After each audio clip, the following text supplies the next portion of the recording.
কিছু কিছু সময় এমন লাগে যে এই প্রবাসটা মানে জেলখানার মতো হয়ে গেছে। তোমার সবচেয়ে বড় পাপ হইলো তুমি প্রবাসী। তুমি কেন প্রবাসী? তুমি কেন দেশে নাই? তুমি কেন সাকসেসফুল না? কেন তুমি প্রবাসে পড়ে আছো? তোমার সবচেয়ে বড় অপরাধ এটা। ভাই, কিছু কিছু সময় মানুষ জাস্ট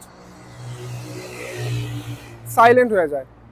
আমি আমি আমি আমি মানুষটা, আমার ফ্রেন্ড সার্কেল, আমার বন্ধু বান্ধব, যাদেরই যে কোনো সমস্যা হয়, লাউডলি আমি কথা বলি, কিছু হয় নাই, এটা কর ওইটা কর, ঠিক হয়ে যাবে। এখন আমি আমি নিজে পারতেছি না কিছু করতে, আমি নিজে পারতেছি না কিছু বলতে। যখন সে ফোনের ওপার থেকে বলে যে তুমি কিছু বলো, তখন আমার কোনো ভাষা নাই, আমি কিছু বলতে পারি না। কারণ কেন জানো?